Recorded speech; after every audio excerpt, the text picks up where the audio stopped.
Des actions de terrain, des actions dans les territoires, et nous parlons maintenant de nutrition. Donc là, nous avons la chance d'avoir Jean-Michel Le Serre qui a fait la sélection, bien évidemment, des deux projets. Et donc, on va parler nutrition.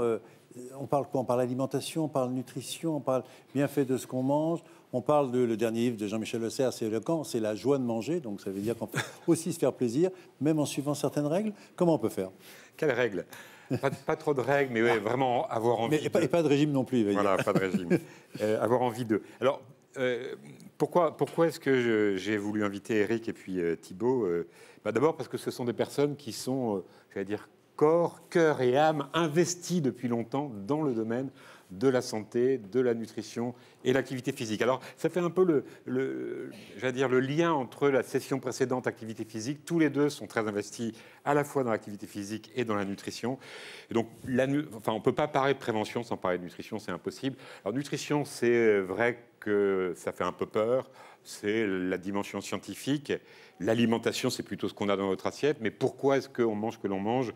C'est un peu ce qu'on va essayer de voir. Mais ce qui nous a semblé important, c'est d'avoir cette approche globale, holistique, pour reprendre un terme à la mode et qui a déjà été cité tout à l'heure par Madame la Ministre. C'est-à-dire qu'on ne peut pas faire l'un sans l'autre. Le service que je dirige à l'Institut Pasteur de Lille s'appelle Service Nutrition et Activité Physique. Autrement dit, cette approche globale est essentielle. Et je crois qu'on va avoir des témoignages qui sont tout à fait importants, y compris, Eric le dira fort bien, y compris dans les bienfaits pour la santé mentale. Parce que de plus en plus, on sait que quand le corps marche, eh bien la tête marche, mais aussi on sait que quand la nutrition se passe bien, eh bien ça améliore réellement par des effets directs notre équilibre cérébral. Et donc tout ça, ça fait qu'un tout, si je puis dire. Et bien donc avec nous, en effet, Éric Guyot, vous êtes porteur du programme dans les quartiers prioritaires de Lille, Hauts-de-France. On va bien sûr vous retrouver dans quelques instants. Jean Rotner a la gentillesse de rester avec nous pour nous parler justement un petit peu de ces éléments qui sont faits dans la région Grand Est. Et nous commençons par vous, Thibault Deschamps. Vous coordonnez le programme VIF dans la France entière. Vous êtes également conseiller technique sportif et sport et athlétisme au ministère des Sports. Donc ce programme, ça veut dire quoi d'abord VIF? Et qu'est-ce que c'est ce programme? Alors, bonjour à toutes et à tous, ravi d'être parmi vous et bravo pour cette belle initiative avec le terme territoire qui nous est cher. Donc moi j'ai la chance de présider l'association qui porte le programme Vivons en forme, donc 30 ans d'expérience et aujourd'hui un peu plus de 276 communes de métropole et des Outre-mer. Et ce programme vise à monter en fait en compétences. Alors, on n'a pas encore utilisé le terme sur le plateau de littératie, de monter en compétences, d'engager davantage les citoyennes et les citoyens vers plus de promotion, de prévention de la santé. Et donc l'idée, c'est de monter en compétences les territoires pour faire dans les territoires, dans les villes, dans les intercommunalités, un fil rouge autour de la prévention de la santé. Et en se concentrant, comme ça a été dit tout à l'heure, dès le plus jeune âge, parce que ça reste dans les compétences d'une ville notamment, c'est l'idée de tendre vers une autonomie en termes de comportement, en termes de promotion de la santé, avant d'entrer au collège.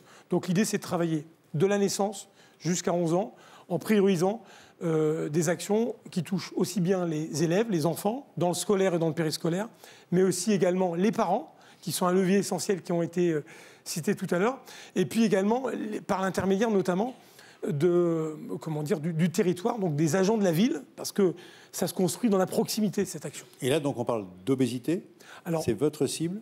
On a un historique et on a publié plusieurs fois scientifiquement sur un impact sur la corpulence des enfants en termes de surpoids, d'obésité, donc de surcharge pondérale. Mais globalement, on parle sur l'amélioration d'indicateurs de santé et notamment la corpulence des enfants. Alors, qu'est-ce qu'on fait justement pour améliorer ces indicateurs de santé? Eh bien, d'abord, on s'engage dans un temps long. On s'engage sur 3 ans. Une ville adhère au programme sur 3 ans. Une ville ou une intercommunalité. On fait un état des lieux avec elle. Et puis ensuite, on nomme un binôme élu chef de projet.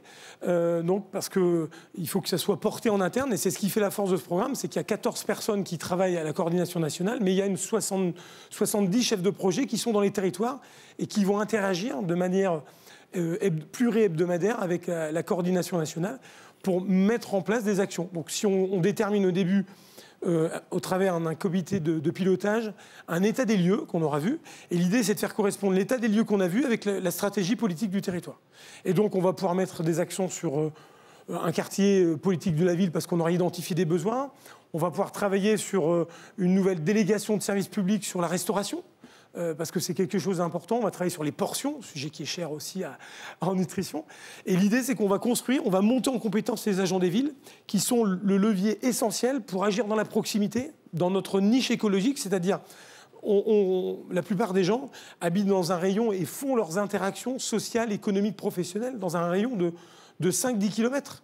Et on parlait tout à l'heure, dans un des intervenants, d'une interaction, il faut que ça se fasse dans les 10 minutes autour de chez moi, quoi.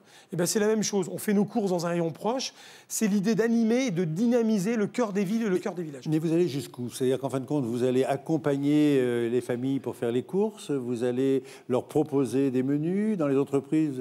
Qu'est-ce que concrètement, en bout de chaîne, vous faites? Nous, on fait, si je peux parler ainsi, on forme les agents des villes qui eux-mêmes vont toucher la cible finale, donc sur du temps scolaire, sur du temps périscolaire, qui vont toucher, par exemple, la restauration scolaire, où on va travailler sur le lavage des mains, on a fait ça durant le Covid, on va travailler sur les portions ou sur l'activité physique, donc on va monter en compétence les agents des villes. Et ça marche, ce programme, parce qu'on ne vient pas en top-down amener un programme, on vient et on repart. En fait, c'est tous les jours, tout le temps. Et c'est comme ça qu'on forme plus de 6500 personnes par an dans les villes pour agir, parce que la prévention et la promotion de la santé de demain, ça se passera dans les villes et dans les intercommunalités. Est-ce qu'on peut évaluer tout ça? Bien sûr. Et alors, ça donne quoi? On évalue aujourd'hui, on a une amélioration de 50% du statut pondéral mesuré et publié scientifiquement dans des villes qui ont mis en place des actions. Et puis aujourd'hui, on est en train de mettre en place des mesures de changement de comportement avec des questionnaires validés. On va voir comment les gens, les enfants et les parents ont changé de comportement sur le plan de l'alimentation et sur le plan de l'activité physique. Et on peut mesurer, on a des impacts concrets. Et ça ne marche que si vous ne venez pas amener une action et puis après vous repartez et il ne se passe plus rien pendant les 51 autres semaines. C'est la ville qui est l'acteur clé, et c'est pour ça que notre premier partenaire, ce sont les villes, et c'est l'acteur clé de la prévention de demain. Jean Rotner, ça vous parle, ça? Bien sûr. Bien sûr, je crois que le temps long, et Agnès l'a dit tout à l'heure, est indispensable. La coordination par le territoire de proximité en responsabilité dans un domaine comme celui-ci, ça doit être la commune ou l'agglomération, parce que parfois c'est la taille idéale aussi dans certains cas. Mais oui, ça me parle. Ça me parle dans la prévention du diabète. Je l'ai évoqué tout à l'heure. Dans la prévention du diabète, je le redis, dès l'enfance. Dès le premier âge, c'est à ce moment-là qu'il faut travailler, s'ouvrir aux parents, les amener, quand ils sont de cultures différentes, vers effectivement les bons réflexes en matière de nutrition, en matière d'accompagnement. Mais on revient de nouveau à la santé globale. Avoir une bonne nutrition, c'est aussi avoir un territoire qui travaille pour que cette nutrition puisse être orientée vers les consommateurs. Que vos agents de la collectivité locale participent, sont formés, interviennent? C'est plus que la collectivité locale. Je pense que la collectivité locale, c'est le noyau de base. Et autour de la collectivité locale, vous avez des centres sociaux, vous avez les réseaux de soins primaires ou secondaires, vous avez naturellement les établissements hospitaliers. Et ces personnes-là sont formées, sont coordonnées? Voilà, c'est le propre du contrat local de santé dynamique, c'est quand il est animé par quelqu'un, un adjoint de la ville, et qui porte finalement, qui rentre dans le costard de celui qui va faire avancer et bouger cette prévention. Jean-Michel. Moi, je crois qu'on a beaucoup évolué depuis longtemps. Et il y a 30 ans, quand on faisait de la promotion de la santé par la nutrition, on faisait des affichages, on mettait des placards, on disait voilà, on faisait des expositions, ça sert à rien. Donc aujourd'hui, on a des choses qui sont beaucoup plus construites, élaborées. Donc il y a un premier exemple, il y en aura un autre après, avec surtout cette notion d'acteurs multiples, de cibles multiples et de personnes qui sont intermédiaires. Le rôle des parents est important, le rôle des acteurs de santé, il ne faut pas les négliger, les pharmaciens, les médecins, mais aussi dans tous les stades, les personnes qui font le service à la restauration. Et je crois que c'est cette approche-là globale qui est efficace, parce que tout le monde est partie prenante du projet. Donc voilà, moi je trouve que c'est bien. Alors, je suis un peu attaché à Vif aussi, puisque Vif a commencé, si je ne me trompe pas, avec Fleur Bélavanti. Voilà, absolument. Donc Fleur Bélavanti, c'est Nord-Pas-de-Calais, pour ceux qui ne connaissent pas. Et donc j'étais très proche de Fleur Belavanti pour des tas de raisons à l'époque. Et aujourd'hui, c'est devenu quand même un projet de grande ampleur. C'est bien. Justement, Thibault, on évoquait tout à l'heure les résultats. Est-ce que vous avez constaté, dans vos études, dans vos observatoires en quelque sorte, une évolution réelle du comportement de l'alimentation chez les enfants, puisque c'est cher à Jean? Est-ce que vraiment cette notion de « je mange mieux », est-ce que c'est quelque chose que vous constatez? C'est-à-dire, est-ce que ça va au-delà en fait, de l'école, par exemple? Alors, on l'observe notamment dans des fratries, parce qu'on se rend compte que quand la ville a mis en place, en fait, elle a fait un fil rouge en termes de prévention et de promotion de la santé. Et on se rend compte que l'aîné, il a vécu, il a été baigné dans le programme, et puis le plus jeune frère ou la plus jeune sœur a été encore plus impacté et encore de manière plus positive. Mais encore une fois, je rejoins sur ce qui a été dit, et notamment par le docteur Le Cerf à l'instant, c'est de multiples leviers qu'on doit toucher, et la ville a tous ces leviers, en termes de plan alimentaire du territoire, en termes de contrat territorial de santé, en termes de CPTS, en termes de plan de mobilité ou l'intercommunalité. C'est vraiment essentiel. Encore une fois, ne demandons pas tout, ça a été dit tout à l'heure par la ministre, tout à l'État ou à la puissance publique. Nous sommes nous-mêmes les meilleurs leviers pour... Simplement, on a besoin d'être accompagnés, et les plus vénérables, je rejoins ce qui a été dit tout à l'heure, on a besoin d'être accompagnés. On n'a jamais que 4 repas sur 21 qui sont faits à l'école. Il y en a 17 à la maison. Si je repars à la maison, je mange que des frites. On vient tous les 3 de cette même région, donc il pourrait y avoir un petit problème. Donc c'est, encore une fois, comment on va embarquer l'ensemble des parties prenantes sans stigmatiser, en alliant plaisir, santé, et je pense que c'est tout l'enjeu. Je fais un petit commentaire là-dessus, justement, sur Plaisir Santé. Là, j'étais à un colloque la semaine dernière où des chercheurs de Dijon ont bien montré que quand les messages sur la nutrition étaient associés à la santé, ils étaient perçus négativement. Et quand ils sont associés au plaisir, ils sont perçus positivement, non seulement dans la perception, mais dans les changements réels. Et donc ça, c'est très, très important, parce que c'est pas en disant aux gens « c'est bon pour votre santé », en tout cas pour les enfants, que ça marchera. Mais la question qu'on va même se poser, c'est cette évolution. Comment est-ce que vous appréciez le fait que vous dites 4 repas sur 17 ? Donc, comment est-ce que ça peut avoir un impact positif sur l'évolution du comportement alimentaire de ces enfants ou de leur famille ? Jean-Michel ou Thibault ? Parce que c'est ça qui se pose comme question. Ce que vous nous racontez là, on comprend bien. On se dit c'est génial. Mais est-ce que vraiment, puisqu'on va jusqu'au bout des choses, est-ce que vraiment ça va modifier le comportement ? Ça va permettre de changer la façon de faire, y compris à domicile ? Plus on va agir tôt, et on n'a pas forcément encore beaucoup parlé des 1000 premiers jours d'activité physique, sujet cher à l'Institut Pasteur de Lille notamment. Voilà, comment je vais pouvoir créer les conditions pour que dès dans le ventre de la maman, je vais pouvoir avoir les bons, par les comportements de ma maman, par la manière dont on va être socialisé très tôt, dans la manière dont on vous amener à bouger très tôt, etc. Et tout ça, c'est lié à la famille, c'est lié à mon écosystème. Et c'est bien, encore une fois, la compétence de la petite enfance, mais aussi de la ville, comment je vais mettre en place un certain nombre de choses. On a bien compris. On a bien compris. C'est l'évaluation qui me pose problème. L'évaluation, aujourd'hui, nous, on le mesure sur des changements de comportement et la corpulence. Aujourd'hui, vous avez un questionnaire, vous avez quoi pour la corpulence, c'est recueil poids-taille par les infirmières scolaires. Donc, c'est ce qu'on fait, c'est ce qu'on publie. Et pour des questionnaires, on mesure aujourd'hui, on va publier en 2024, des questionnaires de changement de comportement enfants et parents pour voir comment les gens ont impacté. Et on mange plus de fruits, parce qu'aujourd'hui, on a une consommation de fruits et légumes qui est trop faible en France, et notamment dans les familles vulnérables. Donc, on va pouvoir mesurer ça. Et on peut le mesurer directement ou indirectement. Très bien. On aura sûrement tout à l'heure des questions, elles commencent à arriver. On y reviendra juste à ce moment-là. Deuxième action qui nous est proposée par Jean-Michel Le Cerf, réduire les souffrances psychiques des habitants des quartiers prioritaires des villes par une alimentation durable et par l'activité physique. Tout cela se passant à Lille et tout ça étant sous la houlette de Éric Guyot. Vous êtes manager au département expertise, éducation, santé et formation au service nutrition et activité physique, j'imagine, de l'Institut Pasteur de Lille. Tout à fait. Donc, nous sommes vraiment en plein à Lille. Vous qui êtes à Lille et qui nous regardez, on vous salue bien évidemment à nouveau. Alors, c'est quoi ce projet, qui n'est pas un projet d'ailleurs, qui est une réalité? Oui, c'est un programme qui est mis en place depuis 2016 sur le département du Nord et qui prend un essaimage au niveau national avec les villes santé OMS notamment, sur la thématique de la prévention santé mentale. Donc l'objectif, c'est d'intégrer des programmes de santé mentale dans les villes. Donc on est sur la prévention en rendant acteurs, en fait, les acteurs locaux. Donc c'est un programme de prévention en santé mentale qui va intégrer la souffrance psychique des habitants Et là, on va utiliser des activités physiques adaptées, mais aussi régulières, une alimentation qui va être équilibrée, mais durable aussi. Et on va utiliser des techniques de bien-être pour réduire cette souffrance psychique des habitants des quartiers prioritaires des villes. Donc ça se fait en plusieurs étapes.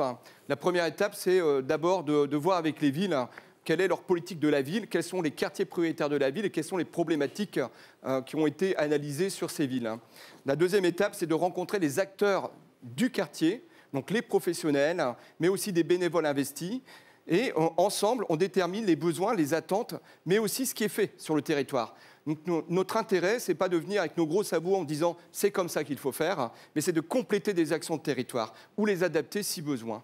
Donc on travaille ensemble avec les professionnels et les élus et on souhaite aussi, et c'est indispensable, c'est de mettre l'habitant au cœur du programme. Donc on rencontre les professionnels, les élus, mais on rencontre aussi les habitants pour déterminer avec eux leurs besoins, leurs attentes, ce qu'ils souhaitent mettre en place en termes de réduction des souffrances psychiques et de bien-être. Et des fois, on a des contradictions entre les besoins du territoire et les besoins des habitants. Donc nous, on tient compte de ces activités, de ces remontées, pour mettre en place un programme qui sera adapté au territoire. Et chaque territoire est différent. On parlait de ruralité tout à l'heure, ou un territoire plutôt urbain. Les besoins, les attentes, mais aussi l'environnement est différent. Donc on va tenir compte de ça.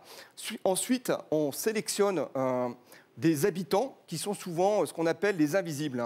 Voilà, ce sont des personnes qu'on ne voit pas et qui ne réclament pas en fait, mais qui ont des besoins énormes. Donc on travaille avec l'ensemble des professionnels du quartier pour toucher ces invisibles, les orienter vers notre programme. Et la première étape, c'est d'avoir un temps individuel avec ces personnes, ce qui permet de les rassurer, parce que souvent il y a une peur, une crainte, surtout quand on parle d'Institut Pasteur de Lille, recherche, mais non, on est bien sur la prévention des territoires, et on établit en fait un diagnostic de la personne sur ses habitudes alimentaires, ses habitudes en termes d'activité physique. On utilise des questionnaires, notamment quand on parle d'activité physique, c'est le quotidien, les exercices, le loisir, le bien-être, mais aussi la sédentarité. Et on sait que post-Covid, la sédentarité s'est accentuée et la peur de bouger s'est accentuée aussi dans les quartiers. Donc ça, c'est une étape vraiment très importante. On évalue l'alimentation, l'activité physique, le bien-être, les habitudes de vie des habitants et leurs besoins. Et ça, vous le faites par interrogatoire, par questionnaire? C'est un entretien. Un entretien avec des questionnaires qui est codifié, tout à fait. Mais aussi, on tient compte de l'avis de la personne. Donc il y a un temps de parole important pour la personne, pour l'habitant. Et nous, on complète avec des outils spécifiques qui nous permettent de relever des indicateurs qui vont nous dire si notre programme, notre intervention aura un effet positif sur les personnes. Est-ce qu'il y a des profils qui se dégagent? Alors, c'est effectivement des profils de souffrance psychique qui sont souvent liés à la perte d'un proche, un deuil. Ça peut être une perte d'emploi, ça peut être aussi une maladie. Ces profils sont effectivement en souffrance, mais ne sont pas soignés. Donc on intervient avant le système de soins. Et par moment, on a des personnes qui nous sont orientées et qui sont effectivement dans une démarche un peu trop importante de souffrance psychique. Et là, on oriente vers des professionnels qui seront adaptés pour le soin. Ça veut donc dire que vous mesurez par ces questionnaires l'impact que l'événement peut avoir sur leur façon de s'alimenter, sur leur sédentarité, sur leur stress. Et donc, c'est ça que vous cherchez à voir. C'est en fin de compte, quel est l'impact le plus important pour pouvoir ensuite construire votre programme? Oui, tout à fait. L'impact et les changements de vie. On parlait de comportement. Donc on ne va pas demander à ces personnes, quand on parle de sport, ça leur ferait peur déjà. Parce que le sport, c'est cher d'une part, puis ça peut être difficile. Et l'alimentation aussi, ça peut être cher. Et effectivement, et je fais le lien, effectivement, quand on parle nutrition, chez nous, dans notre service, on est surtout sur des comportements alimentaires et activités physiques. Donc l'alimentation peut être très coûteuse, surtout dans le contexte économique actuel. Et l'activité physique, si on parle de sport, effectivement, ça peut être un lien aussi avec des budgets importants. Donc on rassure la personne, d'abord on travaille ses habitudes du quotidien. Donc si elle bouge suffisamment dans son quotidien, est-ce qu'il y a des activités sous forme d'exercice dans le quotidien qui permettent d'entretenir les capacités, mais aussi qui stimulent le bien-être. Donc on va travailler sur ces points-là en individuel pour amener les personnes sur une activité collective. Parce qu'on part sur 4 piliers de la prévention santé. C'est le bien manger, on tend vers le bien manger, on tend vers le bien bouger, on tend vers un sommeil de qualité et on tend vers du lien social. Et comment vous arrivez à évaluer tout ça? Avec des indicateurs précis, des questionnaires, des échanges avec ces personnes. Par exemple, on utilise le PSS-14 pour le stress notamment. On utilise un questionnaire qui on a adapté en fait le Prochaska pour établir le niveau de motivation des personnes. Le circuit de Prochaska, pour ceux qui... C'est le circuit de Prochaska qui mesure en quelque sorte la motivation avec un certain nombre d'étapes potentielles. Et nous, on l'a adapté sous forme d'escalier. Voilà, de la première marche. Donc vous ne tournez pas en rond, vous montez l'escalier. On monte les escaliers. Et l'objectif, c'est que la personne, à la fin du programme, arrive peut-être à un niveau supérieur du départ pour la montée d'escalier. Donc ça, c'est l'individuel. On les inscrit dans un programme collectif où on va aborder effectivement l'alimentation durable. On parlait de santé unique. Et nous, on part sur ce concept-là, effectivement, de dire, voilà, il y a la terre, il y a les animaux, il y a l'humain, et comment on peut, ensemble, travailler sur un système de prévention santé, notamment prévention en santé mentale. Alors, donc, je ne résiste pas, je vous coupe, mais je ne résiste pas à cette question qui est posée. C'est tout ça, c'est René qui la pose, il dit tout ça, c'est très très bien, mais où est-ce que vous trouvez les hommes et l'argent ? Alors, peut-être avant, moi j'ai une question, si je peux me permettre. C'est que tu nous donnes un petit peu quelques exemples de résultats. Hier, tu me parlais par exemple de ce que vous avez fait à Maubeuge. Oui, tout à des fait. Résultats qui sont quand même particulièrement intéressants. Allons-y, je n'oublierai pas ma question. Je n'oublierai pas ma question. Oui, à Maubeuge, on est intervenu dans le cadre d'un programme de prévention santé avec l'agglomération de Maubeuge et la préfecture. Donc on parle d'argent, il y a aussi la préfecture et l'agglo et les villes qui participent financièrement. Et on a mis en place pour une des villes de l'agglomération de Maubeuge ce programme. Et sur le côté alimentation, il y a une chose qui était vraiment intéressante, c'est qu'il y a une épicerie solidaire qui fait partie de cette ville. Et les gens n'y allaient pas parce qu'ils se disaient c'est pas forcément bon, etc. Et on a amené les personnes à visiter cette épicerie solidaire à pied. Donc on a stimulé l'activité physique. On a fait effectivement un point sur ce qui était mis à disposition. Et quand on parle de coût des aliments, on a pu aborder ce coût des aliments avec la qualité des aliments. Donc par exemple les sardines, les personnes pensaient que ce n'était pas forcément bon pour la santé de manger des sardines. Alors que la diététicienne qui est intervenue a expliqué comment on peut utiliser et quel impact ça peut avoir en termes de bénéfices santé de manger des sardines associées à d'autres aliments. Donc sur un coût panier très faible, on peut avoir une alimentation très intéressante. Alors ce qui est intéressant aussi, c'est de se dire, il y avait une personne qui était nommée un peu invisible, parce qu'elle ne bougeait pas trop, elle était isolée dans la ville, dans son quartier. Et on a amené la personne à venir régulièrement aux activités collectives. Et c'était déjà une première de venir. Au départ, elle avait un peu de retard, et puis progressivement, elle arrivait à l'heure, et à la fin, elle était un peu à l'avance.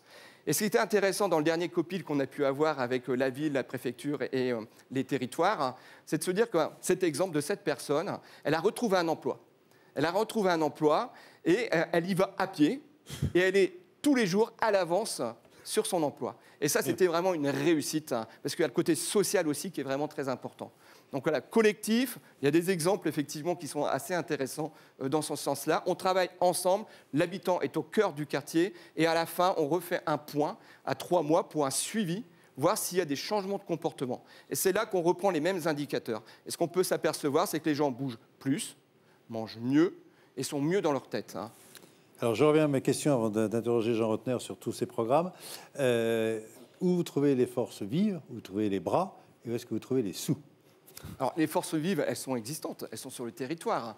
Donc, on mobilise les forces du territoire. On ne demande pas non plus de changer ses habitudes professionnelles, parce qu'on le disait tout à l'heure, en post-Covid, il y a des changements comportementaux qui ont été observés pour les habitants, mais aussi pour les professionnels. Il y a une reprise d'activité, aujourd'hui, on leur demande beaucoup. Et souvent, quand on est sur des quartiers prioritaires ou des territoires prioritaires, on leur demande encore plus. Donc on leur explique qu'on peut simplement cibler dans leur public, dans leurs activités, des personnes qui ont des besoins en alimentation, en activité physique, en santé mentale, et qu'on les oriente. C'est déjà une étape importante. Et ça peut ne pas prendre énormément de temps pour les professionnels. Ensuite, dans notre action, on met en place aussi un accompagnement de professionnels. Donc les personnes qui sont ciblées sur les territoires et dans le quartier et dans les structures qui nous accompagnent suivent notre programme. Donc il y a une formation pour que l'action soit pérenne dans le temps. Et les sous, vous les trouvez où ? Les sous. Alors, les sous, c'est l'agglomération, la politique de la ville, mais aussi la préfecture, qui ont un rôle important pour mobiliser des fonds afin de mettre en place des actions qui sont effectivement dans les quartiers prioritaires. Alors, Jean Rotner, justement, il y a une question et ça rejoint ce qui vient d'être dit là. Pouvez-vous me dire où m'adresser au Conseil général ? Est-ce qu'ils vont me donner de l'argent ? Et comment je vais faire pour organiser mes programmes de prévention ? Voilà. Si vous habitez le Grand Est, écoutez bien parce que... Vous allez avoir des Je ne recettes. suis plus en responsabilité, Non, mais ce serait il y a facile de quelques botter en conseils. touche, mais Voilà. peut-être deux remarques. La première, dans ce qu'on vient d'entendre, ce qui est fondamental, c'est qu'on s'intéresse à la personne. Il y a une personne dans un quartier politique de la ville, à un invisible. Et on va prendre du temps avec lui. Et on va considérer qu'il est important.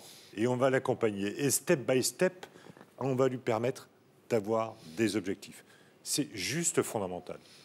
J'étais patron d'un service d'urgence. Je disais toujours à mon équipe, prenez le temps, malgré le rythme d'un service d'urgence, de prendre une main, d'écouter, parce que parfois c'est à ce moment-là, à la fin du soin, que vous allez comprendre pourquoi la personne est réellement là. Donc ça, c'est fondamental, et bravo pour ce que vous faites.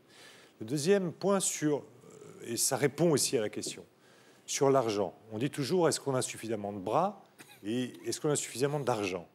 Est-ce que la question, c'est pas de savoir peut-être ce que disait Agnès tout à l'heure, la notion du temps long est indispensable parce que dans l'évaluation, c'est de savoir combien d'argent on va économiser sur les soins qui seraient donnés potentiellement à ces personnes-là si elles ne bénéficiaient pas d'un programme de prévention. Et donc, si on majeure ça à l'échelle nationale, il y a, je crois, des gains en matière de coûts de santé, des gains en matière d'organisation de professionnels de santé ou médico-sociaux. Et donc, c'est plutôt avec un objectif de meilleure organisation, de meilleure efficience qu'il faut réagir aujourd'hui en investissant pour gagner demain autrement et autre part. Ça correspond. Je préciserai juste, quand on parle des bras notamment, les personnes qui participent, qui sont investies dans ce programme, donc les habitants, sont aussi des ambassadeurs. C'est-à-dire qu'à un moment donné, dans le programme, on fait un événement qui va rassembler les voisins, qui va rassembler la famille de ces personnes qui ont participé au programme. En tant qu'ambassadeurs, ils vont les inviter à participer à un événement. Donc c'est un événement qui est utilisé sous forme d'activité physique. C'est un flash-form bien-être. Et on utilise un parcours d'orientation qui est créé dans la ville pour valoriser les espaces urbains de la ville, les parcs notamment, parce que les espaces verts apaisent beaucoup. Au niveau prévention santé mentale, c'est favorable. On n'y fumera plus. Alors, on fait un peu des câlins aux arbres, la sidiothérapie qui est mise en place notamment. Donc, on utilise ces ambassadeurs santé qui ont bénéficié du programme pour passer la bonne information au public qui fréquente leur quartier, donc amis, voisins, famille. Et ensemble, on va faire un parcours d'orientation. Donc, ce sont des QR codes qui sont disposés dans la ville sous forme de parcours d'orientation. Et c'est utiliser aussi le téléphone qui est souvent... on diabolise un peu le téléphone, sédentarité, etc. Et bien là, on met en valeur le téléphone pour parler de prévention santé. Et quand on parle des enfants, les enfants participent. Donc les mamans, on parle beaucoup de burn-out des mamans notamment, invitent leurs enfants à participer à ce programme, ainsi que des membres de leur famille, des voisins. Et ensemble, on va faire ce parcours d'orientation santé. On va utiliser de façon ludique des balises pour aborder la prévention santé. Et ça fonctionne très très bien. Et généralement, les mamans nous disent, les enfants, ils vont courir, nous, on va marcher. Et qu'est-ce qu'on s'aperçoit sur le terrain? C'est les mamans qui courent et les enfants qui suivent un peu leur maman, quoi. Donc c'est le côté ludique qui est important aussi pour passer des messages de prévention. Une remarque d'Olivier, est-ce que la difficulté n'est pas en fait la transversalité de toutes ces actions? Est-ce qu'en fait on arrive à coordonner les différents acteurs, chacun souhaitant peu ou prou garder ses prérogatives? Thibault. Je me permets de témoigner, c'est vraiment l'objet même du programme Vivons Ensemble, parce que c'est à la fois une méthode et une organisation. Une méthode, on va travailler, et comme ça a été dit à l'instant par Eric, sur l'expérientiel, sur des choses concrètes. On n'est pas là pour parler de kilocalories, ou on est là pour être dans le réel des gens, et qui plus est, des gens plus vulnérables.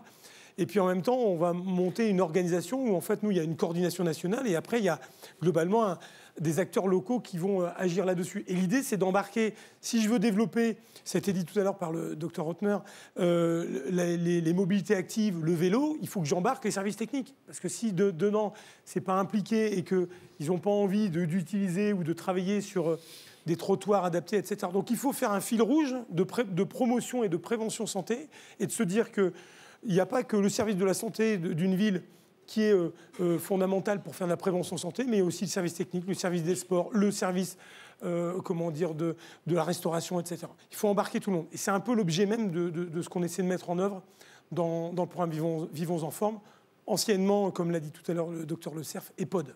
Ensemble, prévenons l'obésité des enfants. Docteur Belavanti, Deux petits. EPOD et VIF. Exactement. On a l'histoire complète, c'est parfait. Juste pour vous deux, Question simple, réponse extrêmement simple, quasiment en 2 mots. Si vous deviez choisir un point fort, un point faible de votre programme, ce serait lequel? Éric, point fort, point faible. Point fort, l'habitant au cœur du programme. Point faible. Le point faible, c'est effectivement cette mobilisation de tous les acteurs du quartier qui est parfois compliquée, notamment sur ce concept, enfin ce post-Covid, où il y a une multitude de choses qui sont demandées à ces professionnels.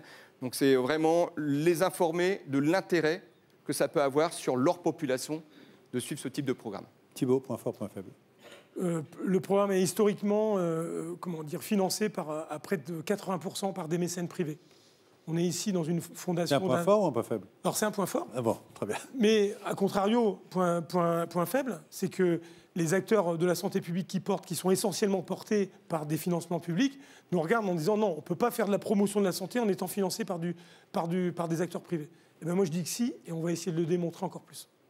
Voilà, vous êtes nombreux d'ailleurs, mais je vais terminer avec Jean Rotner, vous êtes nombreux à nous dire qu'en effet, c'est bien de mettre en évidence les territoires et qu'ils voudraient tous être là pour raconter ce qu'ils font. Donc c'est une bonne motivation. Jean, une dernière question. Les territoires, c'est vraiment là où se passe la prévention? Et est-ce que vraiment aujourd'hui, les territoires, les collectivités locales, le département, la région sont structurés pour lancer ces actions de prévention? Je crois que les communes et les intercommunalités commencent vraiment à l'être. Les départements, c'est dans le rôle quand même social qui est le cœur de métier de cette structure de collectivité. Les régions appréhendent ça de manière différente. Moi, j'ai créé à la région un service de santé régional. J'ai embauché une directrice d'hôpital. Pour parler justement complètement transversalité à l'intérieur de ma collectivité. Elle a d'ailleurs été très utile lors du Covid parce qu'elle avait une véritable expérience. Mais aujourd'hui, quand on parle ferroviaire, quand on parle alimentation, quand on parle nucléaire, quand on parle santé globale, eh bien, on a à l'intérieur de la collectivité nécessité de s'organiser pour pouvoir répondre à cela. Ça veut dire qu'on ne veut pas forcément faire à la place des autres, mais on veut être un atout supplémentaire sur une politique, je crois, qui est absolument indispensable, nécessaire. Chacun sa place, chacun son rôle, mais parlons-nous et évitons les dogmes et les raccourcis, mais au contraire, jouons vraiment le rôle d'équipe. Il doit y avoir un entraîneur, ça peut être l'État, moi je ne conteste pas cela, mais que chaque joueur puisse s'exprimer et non pas son couloir de nage, mais vraiment son espace pour pouvoir pleinement s'épanouir et jouer son action. Je crois que c'est très bien. Messieurs, merci. On parle beaucoup de la France, et c'est normal, c'est nos territoires à nous. Mais en fait, est-ce que les autres pays font mieux? Est-ce qu'il n'y a pas des expériences, des leçons qu'on pourrait tirer? Eh bien, dans quelques instants, nous vous emmenons au Danemark.